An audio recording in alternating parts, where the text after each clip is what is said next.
Hey, it's about time to start tonight. How many of you had a good time this morning? Amen. It was excellent. Praise the Lord. If you did, I don't know, maybe I'm stepping out of turn here. They can correct what I'm saying, but I will say this. If you didn't take that survey, you missed, you missed a great opportunity to be involved, right? Yeah, yeah. Yeah, as long as they don't, identify who's actually filling this out, we'll be all right. But we're so glad you're here this evening, and I think tonight, well, I know tonight's going to be excellent, and then again in the morning. And so let's just stand up together and let's just open with prayer tonight. Father, thank you.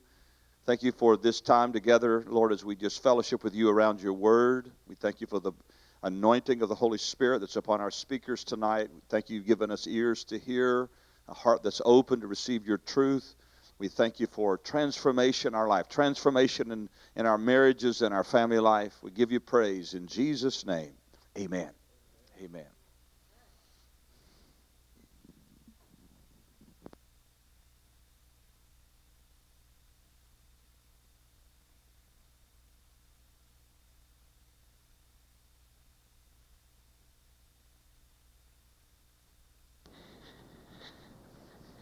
You all are serious. I mean, in this weather, again, this is now. I, at first, I mean, if I was wearing a hat, I'd tip it to the guys in the room because since I'm a guy, I, let's just say spending your Saturday at a marriage conference talking about relationships is not our normal habitat. Just for the women out there, the fact that your husband is here and has been here these times, he loves you a lot. I mean, it is something that it is a sacrifice, but it is done to just show you guys how much we want our relationship, our marriage to thrive. So, Yeah, totally. Okay. So, and by the way, thank you. Normally we're standing up and doing these conferences standing the whole time, and you guys probably deserve to know that I've actually was diagnosed a month and a half ago with breast cancer, and I literally had the surgery last Friday. And so that's why, that's why I'm going to take the opportunity to sit while I'm teaching instead of standing to keep the energy up for the whole weekend. she's got grit. I mean it. She is as tough as they come. I am. It's remarkable. Thank you. I mean, Yeah. she No, no. definitely. It, Um, but thank you for being okay with the fact that your speakers, instead of standing and teaching, are sitting and teaching. So thank you guys. So tonight we are, for those of you who are here who braved the rain, we are like this far off of freezing rain, aren't we? It is crazy. For those of you who braved the rain to be here, thank you. And those of you who are watching online, I know that there's plenty of you who are like, we are going to stay home and have hot chocolate while we listen to this. We are talking about zippers and wallets, in other words, sex and money. And these are two of the main, every study has confirmed it, two of the main argument starters in marriage. Now, by the way, just in terms of what the actual data says and doesn't say, there's a sort of an urban legend that money is the main cause of divorce, and studies have not proved that. That's a more of a bit of an urban legend. But money and sex are two of the big argument starters. They're two of the things that tend to cause hurt. How do you put it? yeah. Tension, frustration, confusion. And Both so, of them tend to, where I certainly didn't know it, but they highlight the insecurities that we all come at and have in our lives. They just really kind of put a fine point on it, and it's we found that to be true in our in lives. our I own mean, lives. honestly, we have now been doing this for 17 years, yep. 17 years, and have research studies, and we've attempted to apply the stuff in our marriage, and it has been remarkable. I will tell you. I mean, it didn't happen overnight, but those little incremental steps of applying the stuff that we're talking about tomorrow, that we talked about earlier, really does have an impact in our lives and in our marriages. When we were approached to do the research for this, we were approached by a large financial services company that said, we don't think that money needs to be such a big problem, that it should be something that can bring people together, not drive them apart. And what if we sponsored the research project for you? And so that was fantastic because we didn't know how we were going to pay for our research. So anyways, that was great, but that came with some hesitation because money was the area that, after all of the years of research and applying it, and our relationship getting better and better, it was the area that we were still not on the same page. And I mean, like, maybe the same book, but there were a lot of pages in between us being on the same page. And what ended up happening was, in our marriage, we just kind of didn't talk about it. We managed around it. We coped with the fact that she was different than I was.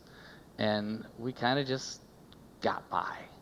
Not financially got by, but got by relationally. and sometimes just financially. Got by. And so it really was a challenge. And it wasn't until this research, when digging into it, that we were able to learn some things after all of these years and apply them and make a big difference. And we have to confess to you that this financial services company, which is a Christian financial services company, they're very missional. They were very excited about us, doing the research and them sponsoring it. And it totally was an answer to prayer to be able to do a massive research project and to be able to do it the right way, to be able to pay the survey companies to do everything we needed to do.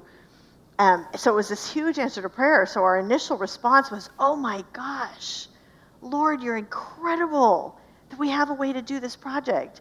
And then the second thought was, oh no, because it means we're going to have to actually confront this topic ourselves. So the first part we're going to talk about is the money part.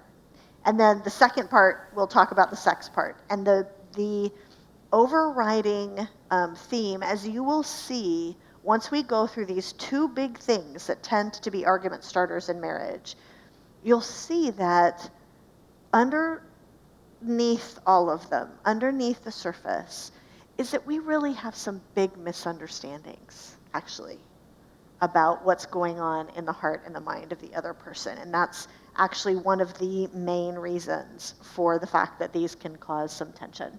So you want to dive in? Let's dive in. Okay. So there's four things that we want to bring to you about the money topic. And the first there's more in the book, but we just can't get to all of them.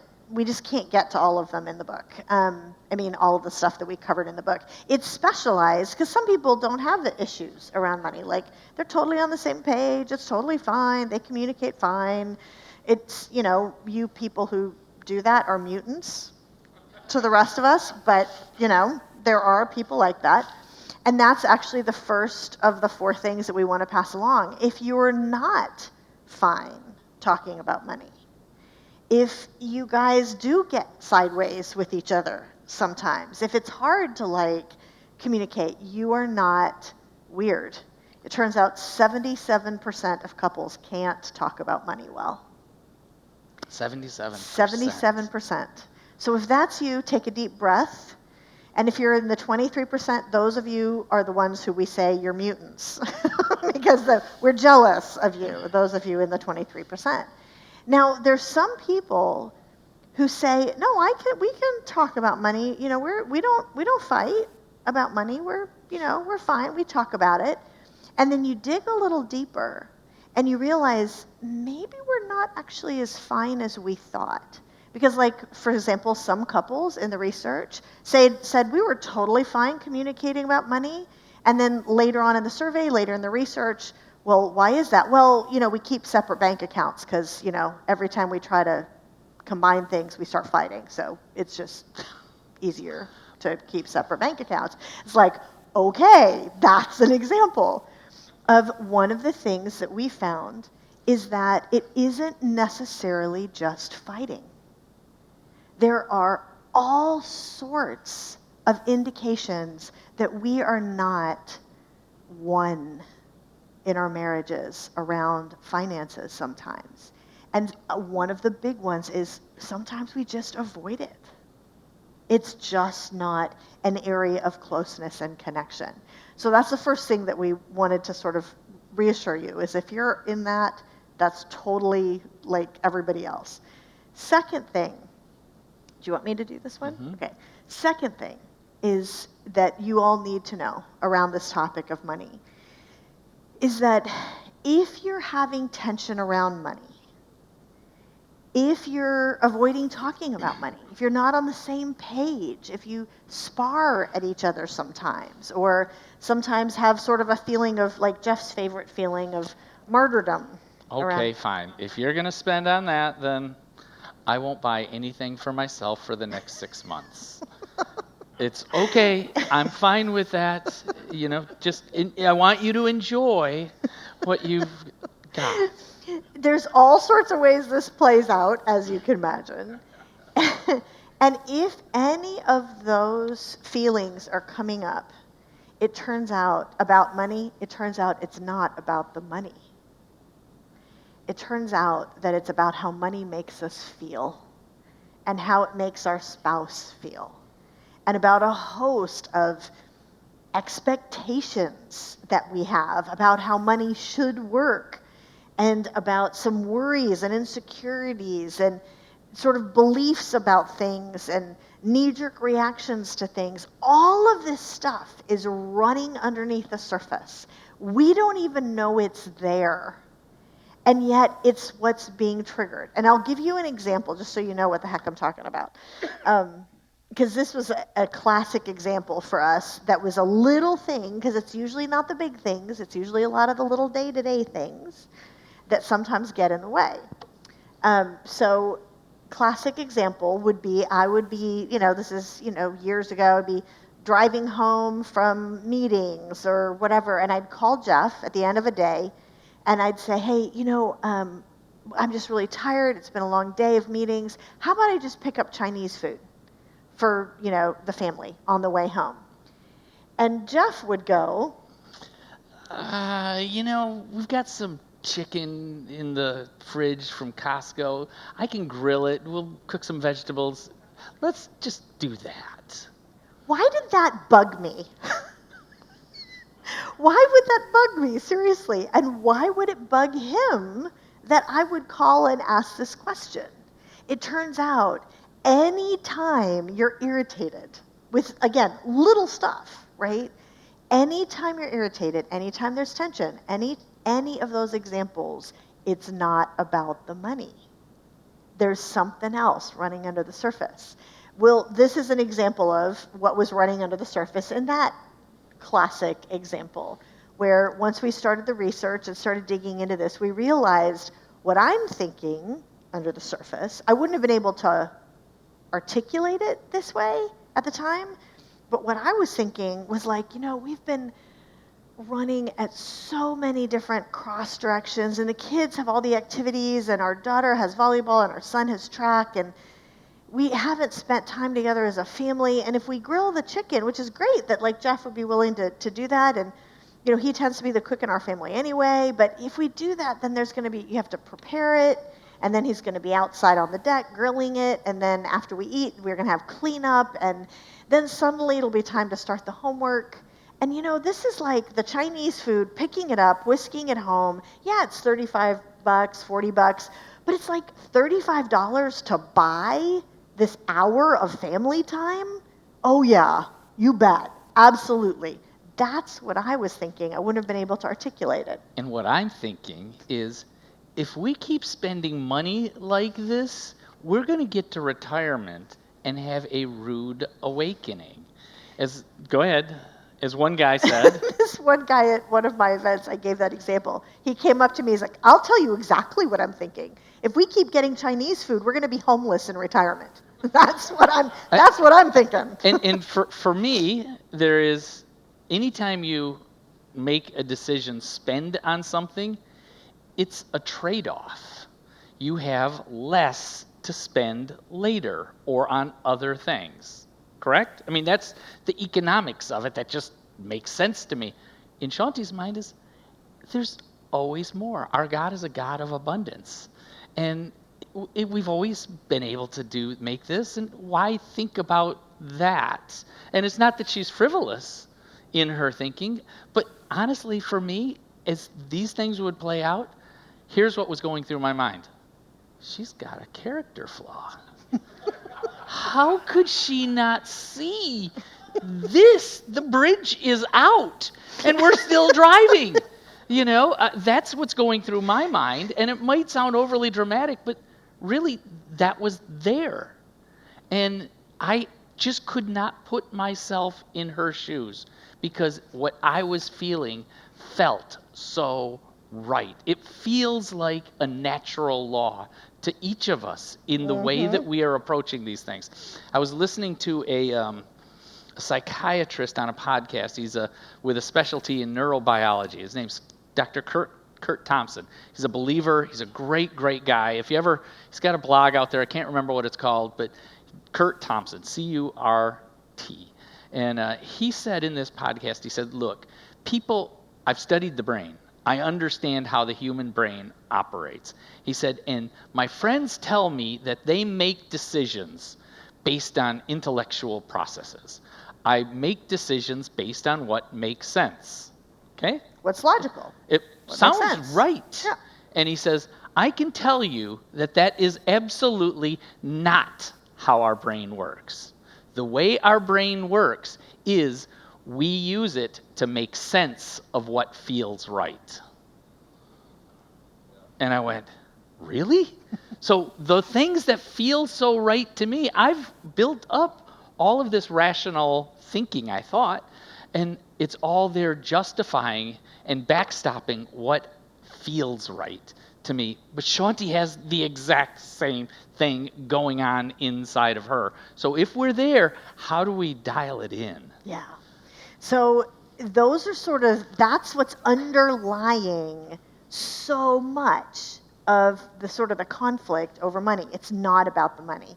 So if it's not about the money, what is it about? So those are the next two things. We want to tell you we said we wanted to tell you 4 things tonight on this topic. So the next 2 things are we actually identified 5 of 5 factors basically that are running under the surface. If it's not about the money, what is it? There's 5 of these big picture topics. Let's talk about 2 of those. So the first of those is that we don't realize, I don't know why we don't realize that we are literally not valuing what our spouse is valuing. We have somehow rationally ceased to realize that this is another human being who might care about something different than we do, who has different impressions about how money should work, and or what is right and what is wrong, and what we've rationalized to make sense. Well, can I? Go. We Yeah, actually absolutely. studied, there was a research question that we asked on our survey about this. We had, if you were and your spouse were in disagreement or not in alignment on a significant purchase, just on what you wanted that purchase to be, how much it was going to cost, and stuff like that. What was it? Hold on. Well, it depends on which one you're looking for. It's the 67%. Yep. Do you ever feel my partner isn't adequately thinking of all of the important factors? If they would just look at it with an unbiased view, they would surely agree with me. 67% of people said, yeah, that's how I feel. Of course. If she would just remove the emotion in it and just look at it logically like I am, she would agree with me. Of course, because there's only one answer. That's the issue. And go ahead. And that's the issue with, we don't realize we are literally not valuing what the other person is valuing. Let me give you an example of this.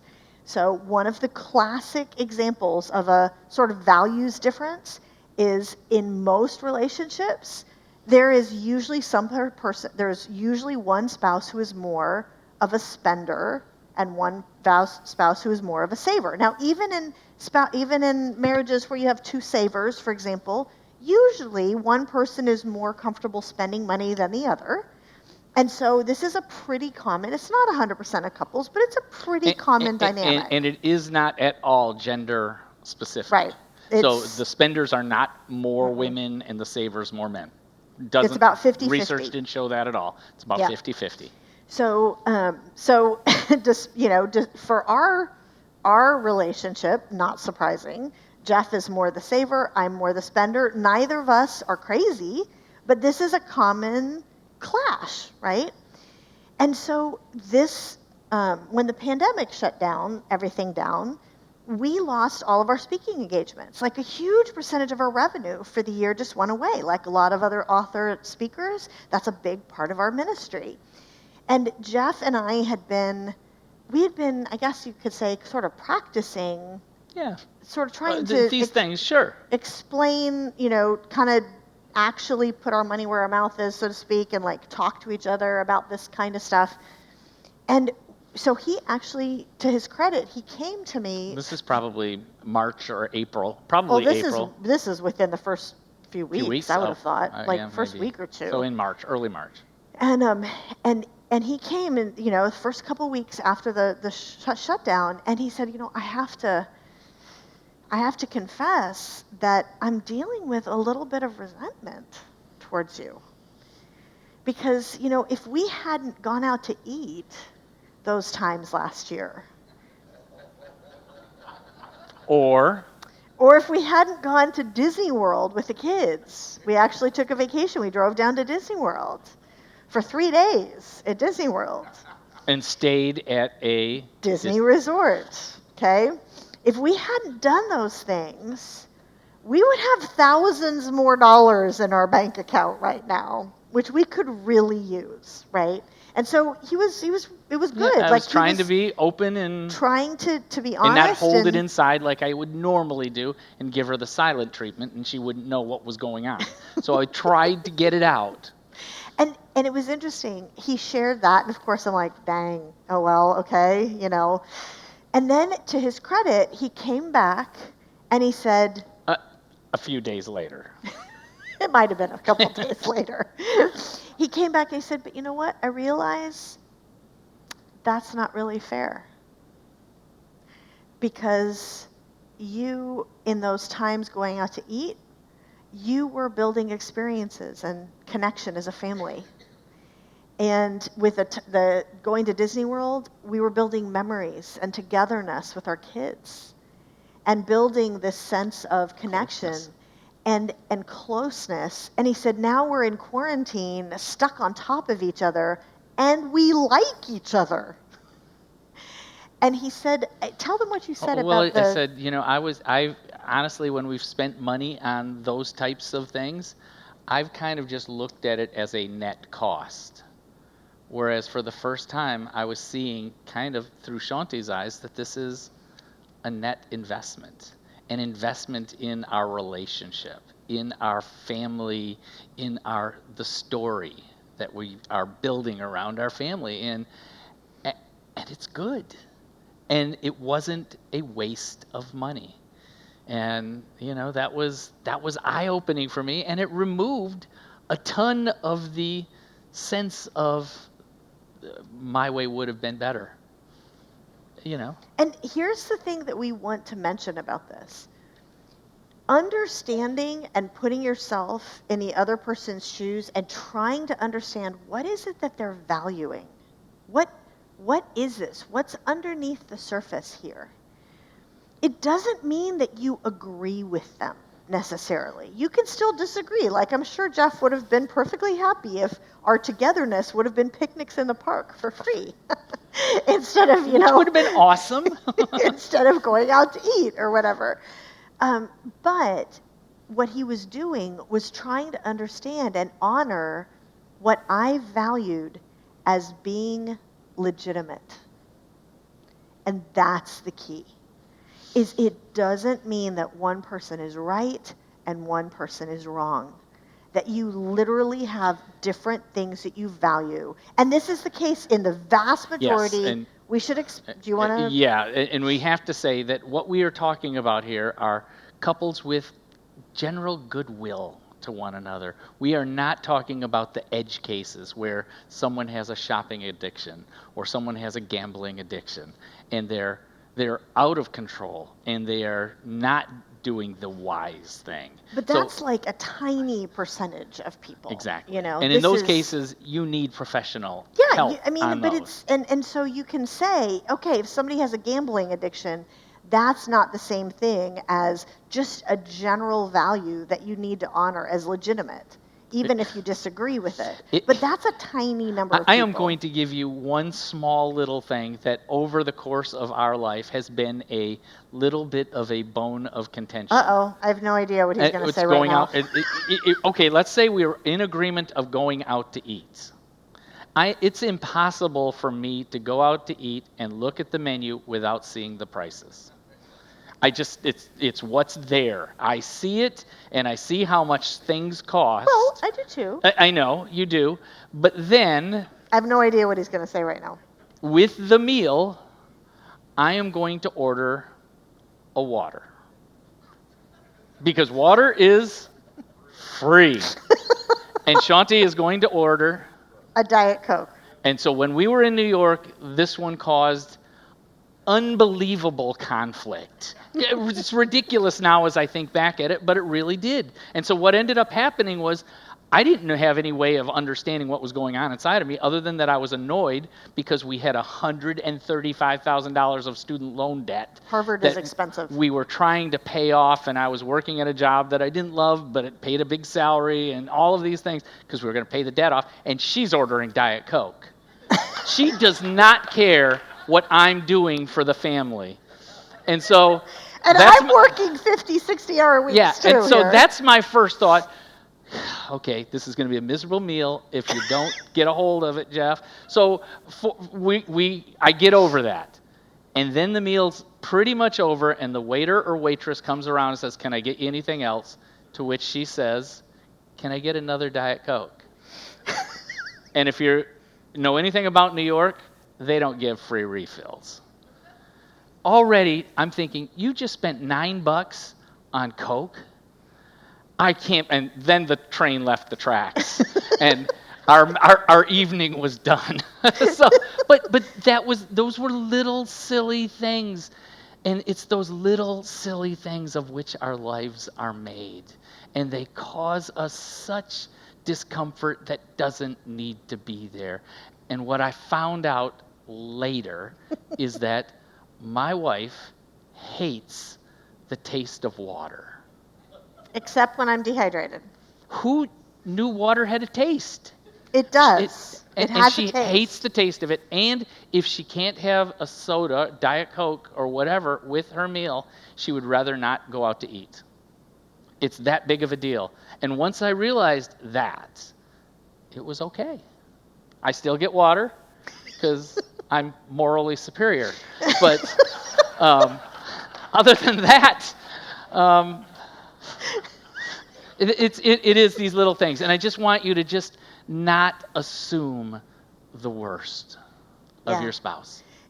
Recognize that as a perfect example of there is something that is running underneath the surface between each of your choices, right? And between what you value. And just recognize and honor the fact that to your spouse, what they care about is just as legitimate and just as important as what you care about. And it's okay that God has made us different.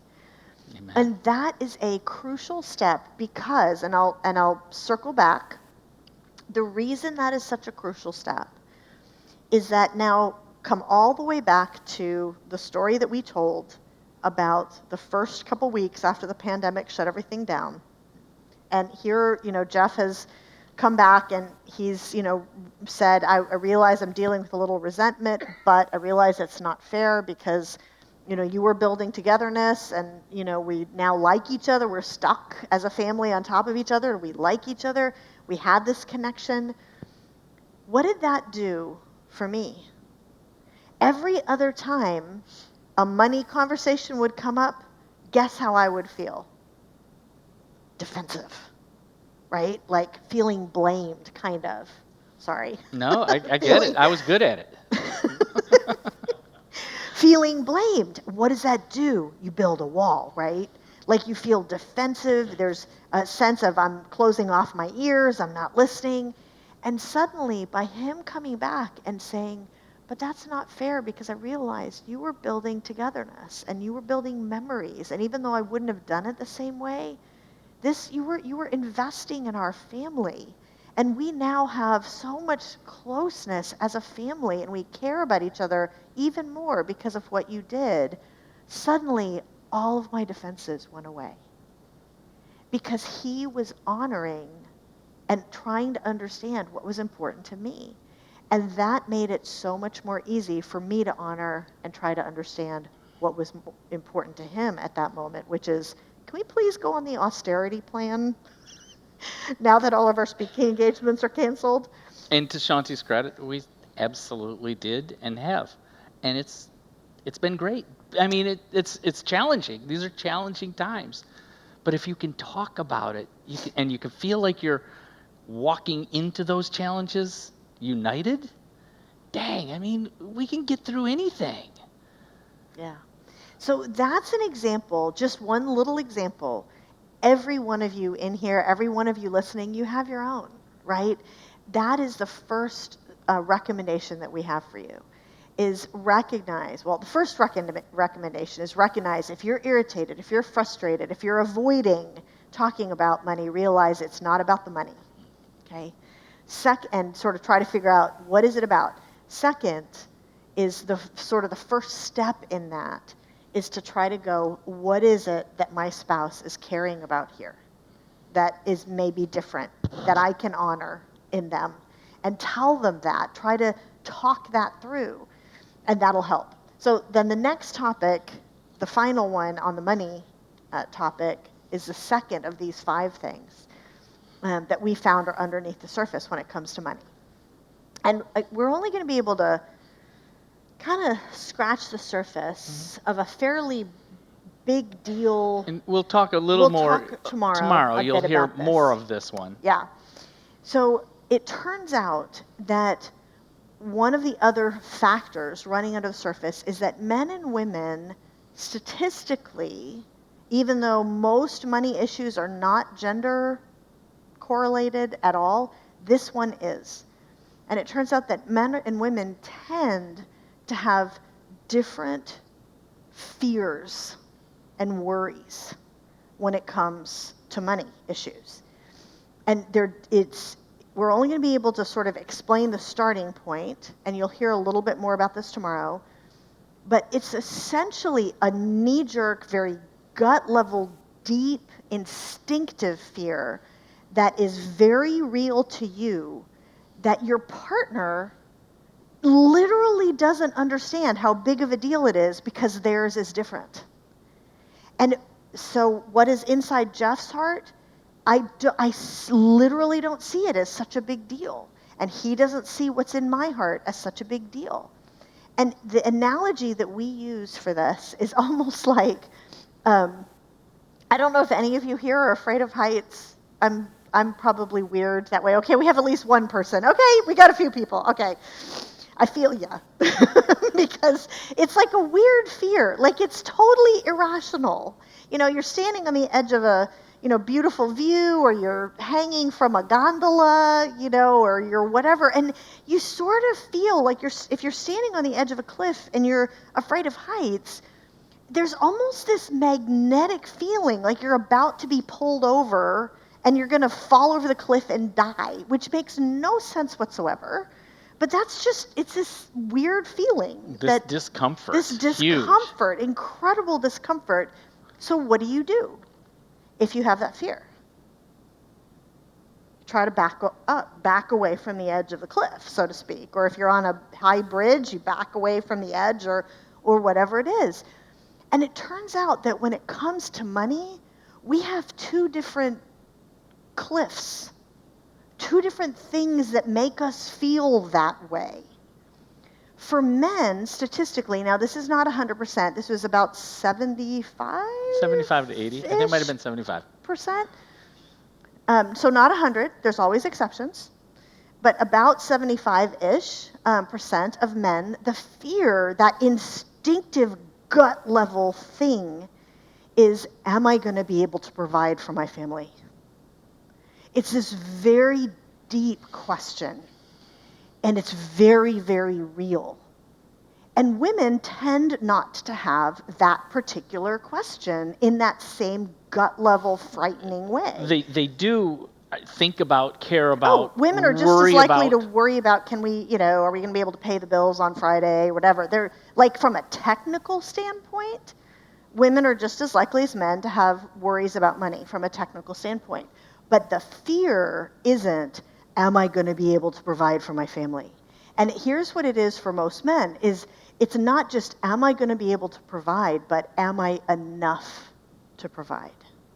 Do I have what it takes to keep the family from being pulled over the edge of that cliff and dying financially? And so for most men, you okay if I keep going? Keep going. Okay. For most men, there's an instinctive desire to back away from the edge. And backing away from the edge and feeling better might look like working a lot of hours. Or, if you have a lot of overtime opportunities, taking a lot of overtime, or not spending on the family vacation, because right? We'll be fine, but our finances might not be. Or whatever. Or it could be literally like feeling like I have to take the boss's phone call even if it's 11 o'clock at night. Like whatever it is. Those feelings to try to stay away from the edge. And here's the issue. That usually, in most cases, pulls the man away, those things that he does to try to feel like he's able to provide for the family and give him a sense more of security that he can do that, those tend to pull him away from the family. Those tend to be things that take time, keep him at the office, keep him on the road, whatever that is, takes those hours. And that triggers a woman's more likely cliff vulnerability, cliff fear, which is for women, the thing that feels like we're potentially going to fall over the edge isn't, are we financially okay, but are we okay? Are the kids feeling loved? Are we together? Are we close? Is there distance between us? And that feeling of, is there an issue here? That's a very, very real concern, a very real cliff that she sees, that to the husband, it's just like, well, we're just distant. It's no big deal. We're okay. We're fine. Example of this. So when the pandemic shut everything down and, we're standing 6 feet apart suddenly at grocery stores, and I'm like, how do I do my interviews of people? Because, I just stop people in coffee shops, and so suddenly trying to do that is a little bit different. So I'm standing in the grocery store line, and I'm talking to a woman who turns out to be the wife of a police officer. And this was during all of the, riots and stuff. This was during a lot of the social unrest in June. And it was really interesting. She was saying her husband was taking every conceivable overtime hour possible. Like he was just accepting every shift, working tons of hours, even when he didn't have to. And he was just not seeing them very much. Like every waking hour, he was gone. And so this had been going on for months, and he hadn't really spent much time with her, hadn't spent much time with their son, who sounded like he was maybe, 5, 6, 7 years old.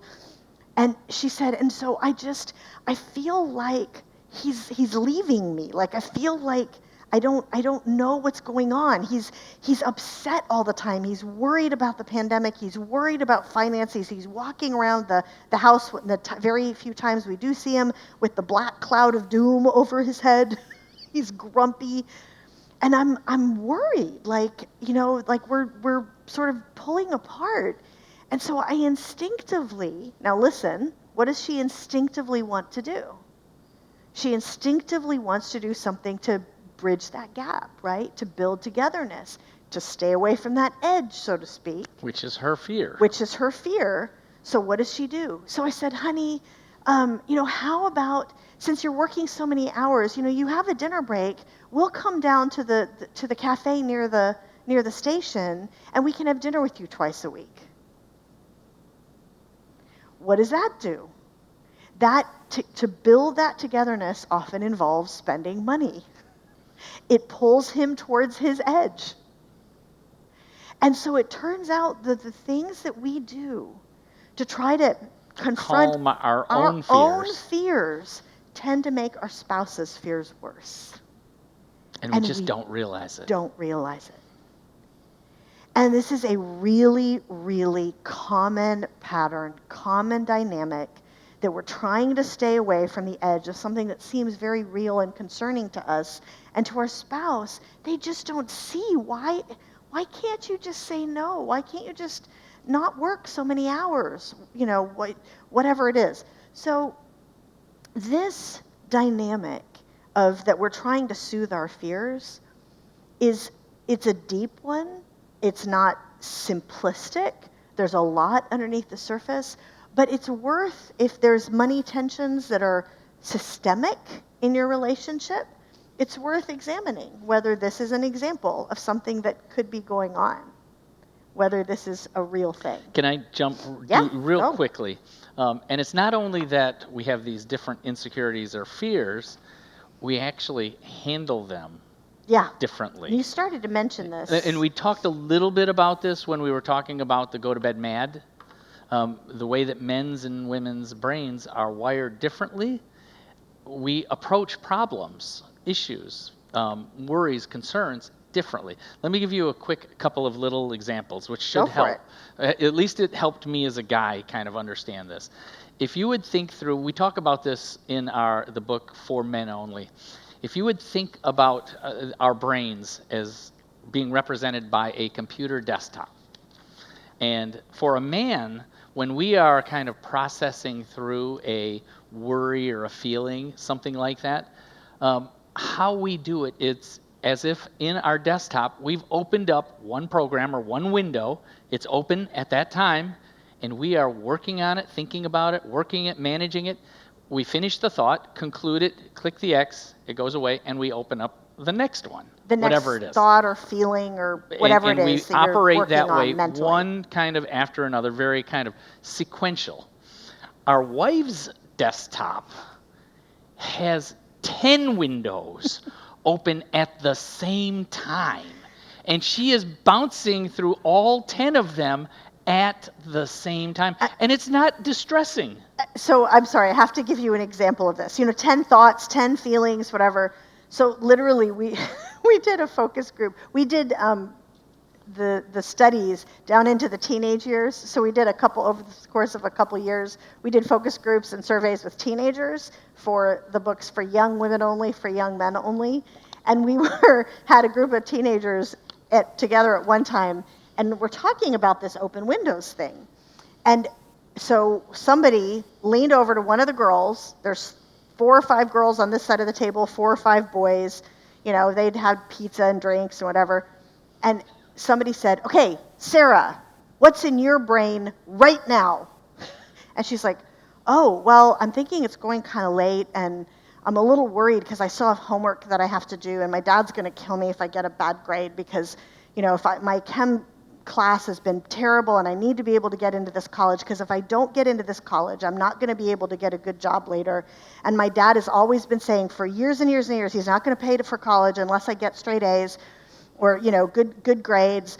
And, Jessica also wants to go to that college, and I'm really worried because Jessica actually likes my boyfriend, and I'm really been wondering whether Cassidy and Jessica are conspiring against me with my boyfriend. And And she goes on and on and on, and she says there's like 4 different, other things that are going on in her mind, and she says, so that's what I'm thinking. And one of the guys are all sitting there like, and one of them finally goes, wow, like, I was just wondering who was going to eat that last piece of pizza. But this is it. Like, it is the lots difference. of windows and thoughts. And so And one. And then, so they've got these 10 windows open at the same time, toggling between them all the time and being fine. But then it's like their desktop has been infected with a virus. Because then another window pops up that they don't want there. So they click the X. Or worry. A worry thought. They yeah. click the X to make it go away. It leaves, and it pops back up. They click the X, goes away, pops back up, and they can't get rid of it. And they can't get rid of it until they take some action. But for us as guys, because we don't generally experience that, we give our wives this great advice, which is, honey, just don't think about it. It works. It works for us. So it must work for you. Does it work for you? No. And we have to take some action to resolve it in order to be able to address whatever it is that's going to keep popping up. Exactly. So what we always do, and I'll try to make this quick, for the guys, we try to give you a way to think about this so that you can actually feel what it feels like. And this is as a woman. this thinking about it in terms of your fear will help. Will help. So let's say that it's Friday evening, 5 o'clock, you're sitting at your cube, getting ready to leave for the night, for the weekend, and your company has had a bad week. Its biggest client that represents over 50% of the company revenue has just gone with a competitor. And you worked pretty exclusively with this client. And now your boss comes by your cube at 5 o'clock and he says, hey, Jeff, I'm going to need to see you in my office first thing Monday morning. Okay, have a good weekend. So he leaves, you go home, tell your wife this, and say, I'm just so worried. And you tell her it again a little later in the evening, and then again. And she says, honey, there's nothing you can do about it. Just don't think about it. That works, right? So it's just that we have reserved that open window on the desktop for these fears of ours, which are financial or providing. And which are the ones that seem big to us. The things that seem big to them are the relationship, and those matters. And so, as Shaunti say, what would be different if the boss?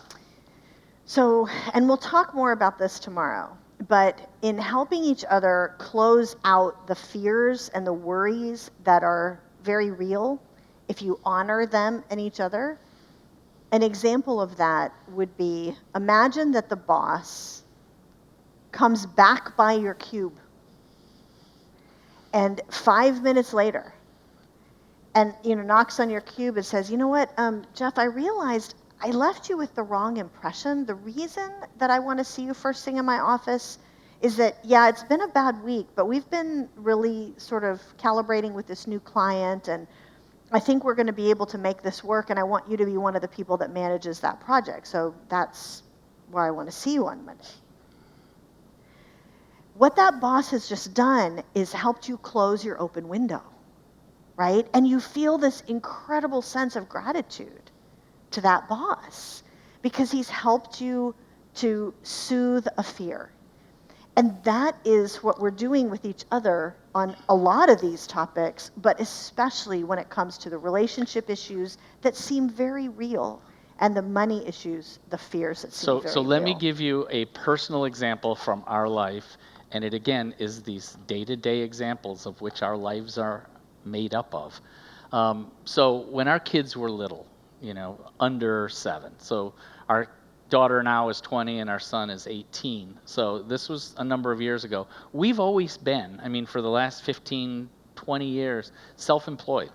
So our insurance has always been kind of wonky, self-insurance and all of these things, and high deductibles, no co-pays. We pay everything, it Out of goes pocket. out of pocket.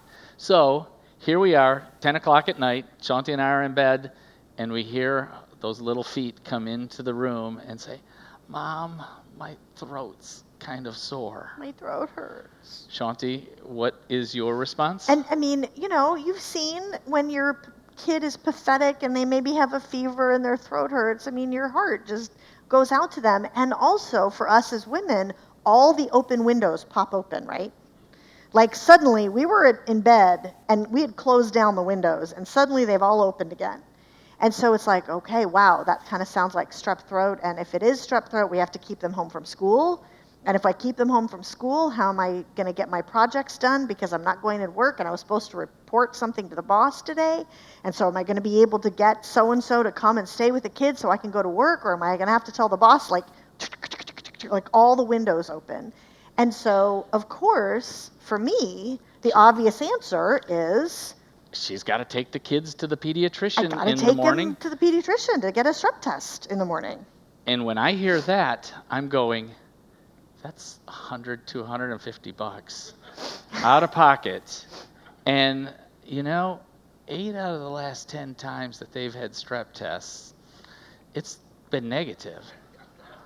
So I'm thinking, I come up with this brilliant analogy when Shaunti says this, and I go, look, pioneer children didn't run off to the pediatrician every time they had a sore throat. And they died. Yeah, and that's what she came back with, and I still haven't quite figured what I can counter that with. But here's what was happening. In my mind, I'm thinking we're going to take them, and it's not going to solve the technical problem, which is them feeling sick, which is only going to be solved with time. They get over it. That's what human bodies do. So I'm thinking along those lines. And I got to tell you, when Shaunti would call those times and say, yeah, the strep test was negative, I was kind of annoyed. It was kind of like we'd wasted money. Now, it wouldn't have been that I would have been happy if the strep test was positive, because then we would have gotten our money's worth. But I was putting in it didn't solve the problem, is what I was thinking. But the problem was, for Shaunti, it solved the problem. It totally solved the problem. Because what happened was, it closed that window of worry in her mind What of is this? all these things she was going to have to deal with. Now she knew she didn't have to deal with it. They were going to be fine. Some Tylenol, a day home from school, and off they go. And so she didn't have to worry about the next 5 days. So once we could kind of understand that about each other, I realized that the money wasn't being wasted. It was being used for a different purpose than what I thought it was being used for. It was buying peace of mind. And that's one thing that we found, is that even women who are savers, way more the saver than the spender in their relationship, women are statistically more likely to spend money to close an open window. And that's an example of both dealing with those fears, because those cliffs, she's being pulled towards her family cliff. Are the kids okay? Is everybody okay? And so dealing with that and recognizing what's actually going on when you think you're arguing about the money, it's not about the money, okay? So we need to switch to the other and if topic. anyone before we leave town tomorrow can come up with a better example for me than the Pioneer Children one, I will be forever in your debt. Because that's still, years later, what he wants to say. They don't need to go to the doctor. Pioneer Children didn't go to the doctor. Okay, so we need to switch, because we know you weren't really here for the money topic, right? So, yeah. So let's talk about the sex topic. Now, I'll get started, and then do you mind sort of switching over to the second side? Okay. So this is actually, this is an example of another and really profound misunderstanding that we have about each other in this area. Both men and women tend to have some pretty significant misconceptions about what's going on. Let's start with helping the women understand the men's misconception. So it turns out we women think of physical intimacy in our marriages as being primarily a physical need for him. That's sort of the mental category that we put it in. You know, we think of sex as being a physical need, it's a physical urge. And you know, when you've been running after kids all day or you've been working all day, like sleep seems like a physical need. Okay? And and it was really interesting when I started asking the men, okay, so what's the importance of this, though, in your life? What's the importance of this physical intimacy? What I heard from the men had nothing to do with the physical. Nothing. What I kept hearing from the men was entirely this really enormous emotional need that they couldn't get met any other way. And here's what the need is, ladies. It's the need that every man has to feel that his wife desires him and that she wants him. And if a man feels that his wife desires him, it gives him a sense, and this was so different to me, it gives him a sense of confidence, and it gives him a sense of well-being in all of the other areas of his life, not just in the bedroom. And by the way, it works the other way too. If he doesn't feel that she desires him, if he feels like it's a little too easy for her to be like, you know what, honey, I'm just really tired, it gives him this sense like, I must be so undesirable, I can't even compete with her pillow. Right? Like, that's a kind of a depressing thought. And it gives him this sort of lack of well-being, almost this sense of depression, kind of, and this sense of a lack of well-being in all of the other areas of his life. What you're hearing there, that is not primarily a physical need at all, is it? That really is this, even though there is a physical component to this, the importance of it is this emotional need that he can't get met any other way. I love what this one man said on the survey. He said, one of my favorite quotes, he said, I don't think my wife realizes that what happens the night before in the bedroom, it absolutely impacts how I feel about myself the next day at the office. It's this one-for-one relationship. And when I read that on the survey, I thought, I bet his wife doesn't realize that, because I sure didn't realize it. A lot of women didn't realize that there was this emotional component to this. Now, the problem is that many women have heard, this is really important to our husbands, and it's important to us too, absolutely. It's just that, as we'll talk about in a minute, we are wired so differently in this area that unfortunately sometimes some women, wives somewhere, hypothetically, might kind of think to themselves, okay, I'll do my duty. Clearly nobody in here ever thinks of it that way, but hypothetically somewhere, some women might. And we were talking to Jeff, and I was talking to another guy about that dynamic, the I'll do my duty kind of feeling about it. And this guy, this was pretty early on in the research, he was like, I'm sorry, a man would rather go out and clip hedges in the freezing rain than make love to a wife who seemed to be responding out of duty.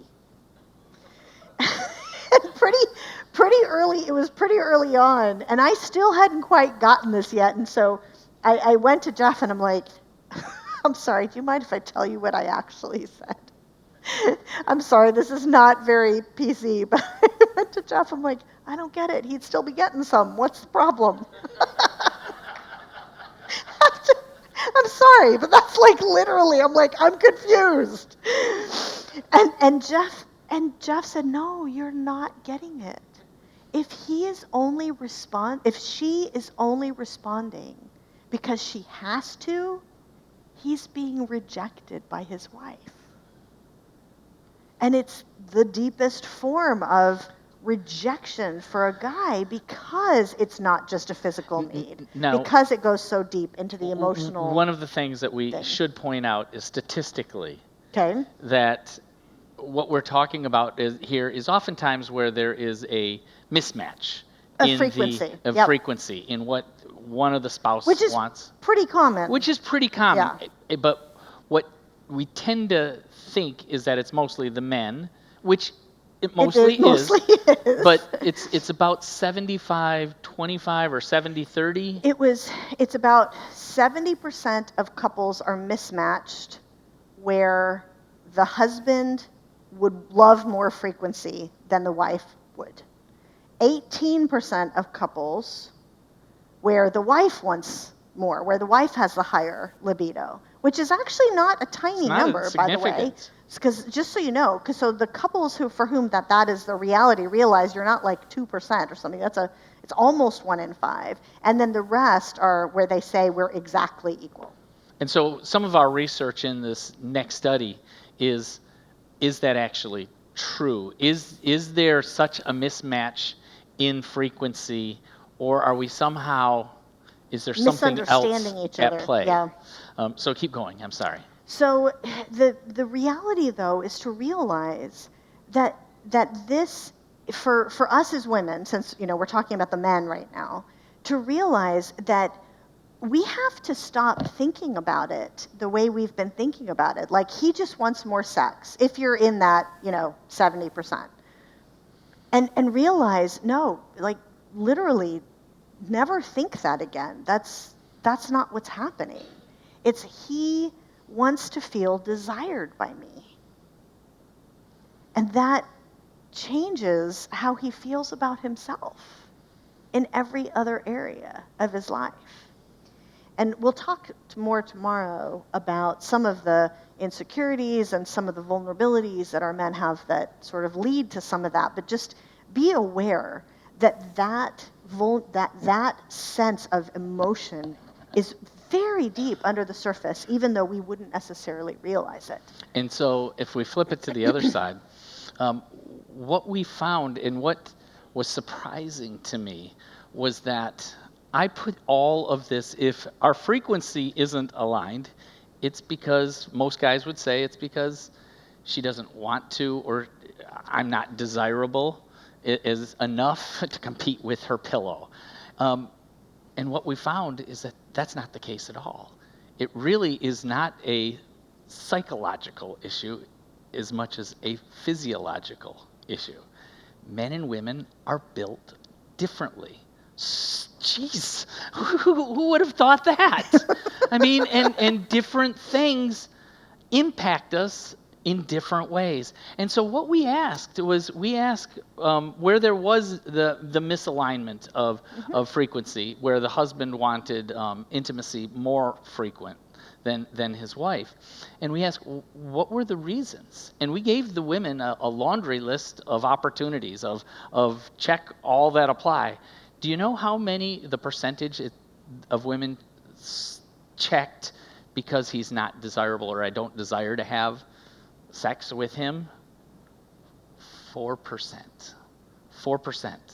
So for the rest, 96%, it was something else. And what that something else is, in most cases, the number one reason is that there is a physiological difference in how our bodies operate. You want to talk about there is the other one, the second one, which is she needs to feel close to you outside the bedroom. You've heard that all before, in order to feel close inside the bedroom.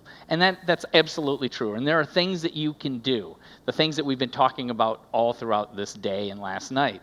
Those are things that you can do that help build that bond and that intimacy with your spouse. But there is also just a physiological difference. She needs what we call, why don't we tell about Mike about physiological difference? Yeah, before you do that though, I will give you the little bit of insight that a buddy of mine said to me back when we were first writing this book. And I told him that, there's going to be a chapter on sex. And When he talks about this book, he's actually talking about the for women only and for men only, about helping women understand men and men understand women. We have a chapter on it. And I told him that we were going to do that, and he went, dude, if you can get husbands to have sex with their wives just a dozen times more a year, men will build statues for you in city parks across America. And so it's a big deal. It was very motivating. It's a big deal for us guys. So what will help us in that is to understand what's going on physiologically between us. So let me just, to clarify, because you said it, but I wanted to say it again. We actually found, when we had surveyed the women and tried to figure out what were the things that made her want that less frequently and what were some of the things that got in the way, it broke down into two big categories. The big overall one, the main one, is what I'm about to share in just a second. The second one, though, was pretty important, and that's what Jeff had mentioned just a minute ago. And it is worth just stating again that it's true. You've heard it before, but it is true that women do need to sort of feel this sense of closeness in every other area of their life, not just in order to want to be close in the bedroom. I don't want to let that go, as that is important. It's not a throwaway. And we're going to talk more about that tomorrow during services. Like, what are some also of the ways to build that sense of closeness? But it's often misunderstood that is the thing that's going on. And I can guarantee you that most of the husbands in here, most of the husbands watching online, you're trying to do that stuff, right? You're trying to help with the chores and be present with the kids and do the things that, you've probably heard the phrase, sex begins in the kitchen, right? And you're trying to be present, and it maybe still isn't happening in the frequency that you're interested in, and you're confused. Well, that's because there's this much bigger picture thing that you may not know, that we didn't know, which is this physiological difference. So it turns out there are two different types of desire. There's something called assertive desire. And someone who has assertive desire is interested in pursuing sex and thinks about it all the time and is ready at a moment's notice. Guess who tends to have assertive desire? It tends to be tied to testosterone and other sort of typically male hormones. But that's only one type of desire. There's a whole nother type of desire. It's called receptive desire. And someone with receptive desire is just as sort of interested in kind of a hypothetical standpoint and enjoys sex just as much when it's happening, but doesn't have the same desire to pursue it, doesn't have the same desire to initiate it, doesn't think about it all the time, and here's really the key, isn't ready at a moment's notice. Guess who tends to have receptive desire? It tends to be tied to estrogen and other typically female hormones, although, as we mentioned, 18% of couples appear to be flipped on this, so it could, 1 out of 5, it's the husband who has the receptive desire, which is totally fine. It's just a different type of desire. The person with receptive desire, whichever spouse that is, the person with receptive desire just has to be approached differently. If it's the wife, for example, she needs to know what you've got on your menu for the evening before you get to the bedroom to be able to anticipate it. And when I heard that the first time, I ran it through my grid and went, you mean we got to warn you? Because that's what it sounds like to me, and it doesn't feel very exciting. They didn't do that in the Hollywood movies that I've seen. And to which you said, it's not warning. It's literally anticipation. It's literally so that her brain, which is wired differently, she can wake her brain and her body up to want to anticipate what's happening later and want to anticipate it, want to participate. But otherwise, it's like this surprise. And she's literally not thinking about it, not ready for it. And if she's not anticipating it, that's where often a husband will get the feeling like she doesn't want me. She doesn't desire me. I'm not desirable. She'd rather have her pillow. And it's not because she doesn't, it's because literally her physiology is different and she wasn't anticipating it.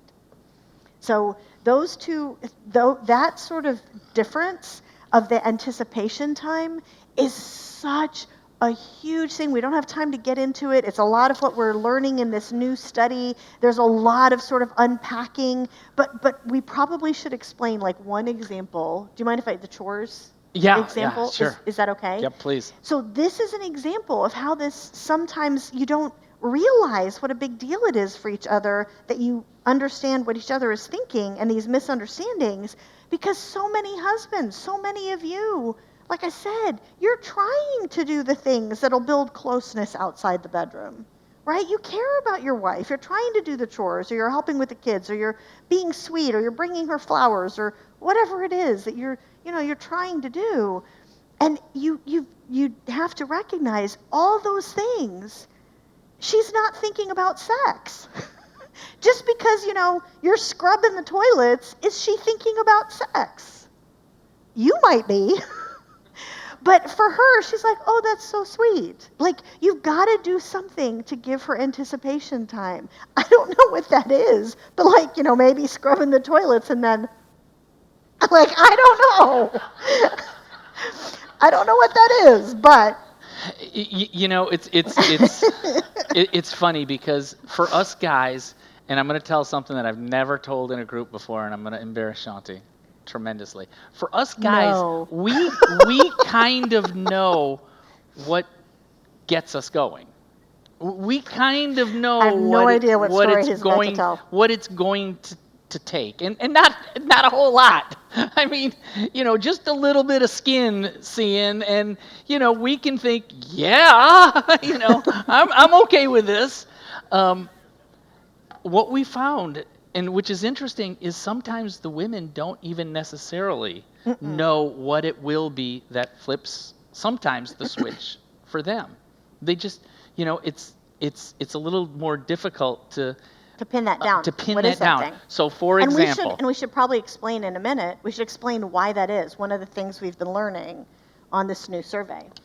But okay, keep going. yes. Keep going. We have been in this new research, we've been working with a co-author. Yeah. It's the very first time that we've had, a co-author on a research project. And it's because this subject, if we get it wrong, we could hurt people. So we are working with a guy who's nationally known as a sex therapist.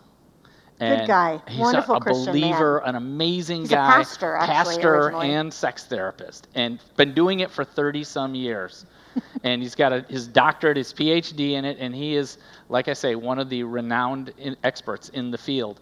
And since last March, we've spent at least 150 hours with a sex therapist, which is like the most fun to tell people, and it's just like crazy stuff because we don't know what we don't know, and we can't embark upon this research project the same way we've embarked upon all the other ones, which is just talking to someone in a coffee shop that we don't know. So tell us about your sex life. I would be arrested if I do the normal walking up to strangers. So we've learned quite a few things, and one is that, which I didn't know, is that that women, all of these things, sometimes they can't pin it down, what it is that makes them the switch kind of turn. So in our experience, what are you going to tell them? We were late last summer, we had been working on a film project, a production of a DVD series or a curriculum that we were producing, that was being produced by the big financial services company on this content, small group study. And it was, they'd hired a production team, many who had like Hollywood experience, and they were the most difficult group of individuals. They weren't believers, the production team, and they were just difficult.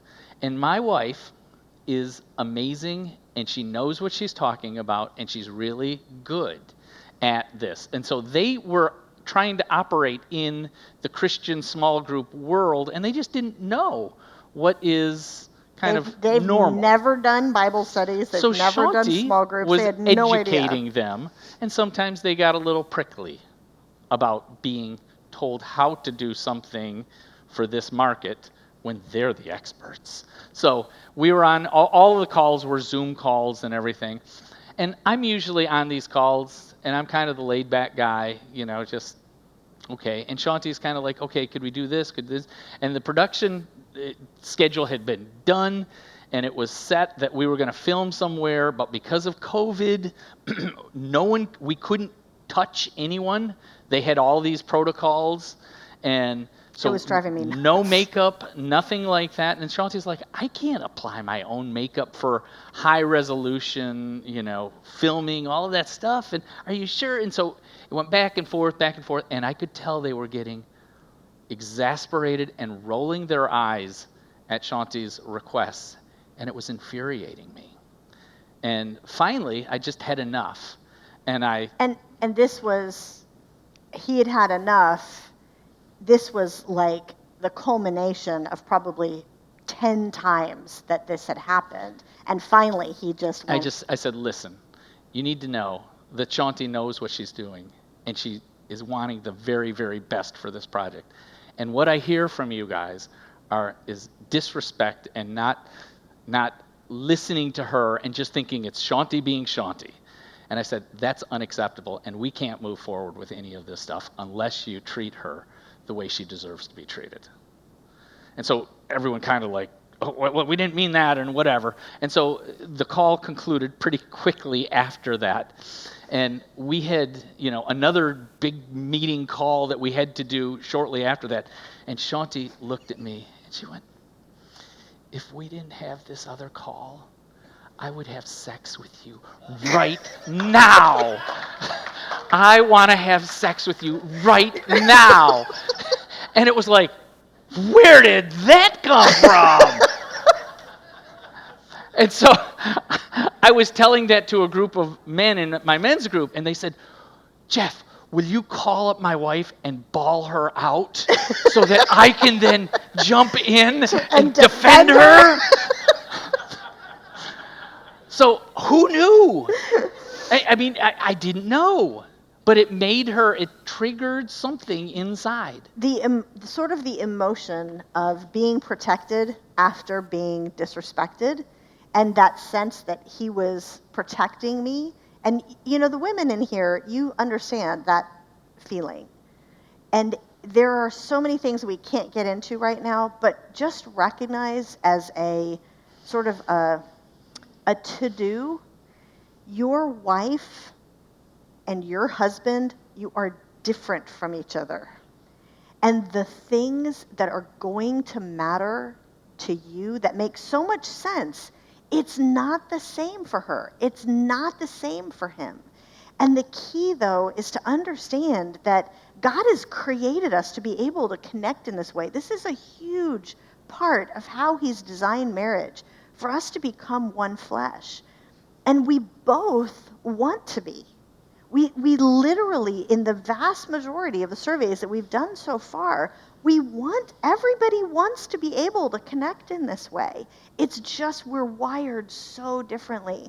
And it's crazy that God wired us so differently. You'd almost think that he wants us to have to do the work to understand each other. Maybe. And so just recognize, just sort of to wrap up the part on this, this topic, this sort of topic of physical intimacy, of connecting in this way, it is just like the money topic in understanding that there's a whole universe inside your spouse that you're not necessarily seeing. There's a whole universe inside of you that they're not necessarily seeing. And once you understand each other, you can connect. You can use these opportunities for these two topics to actually become points of connection rather than points of conflict. We've just given you the barest starting point.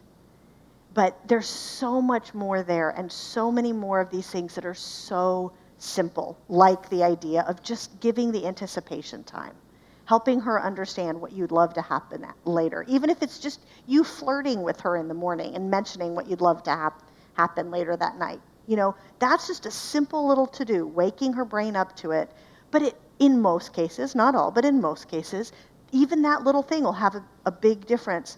Those little things, these little minor things, really, really matter in our relationship in these two topics. And just to close, it comes back to that big issue, the big thing to do in our early morning talk today, which is believe the best. Believe the best of your spouse. Believe that they want to be with you. Believe that. Because for the most part, I mean, statistically, that's the case. So thank you. Thank you, guys. And we look forward to seeing you tomorrow.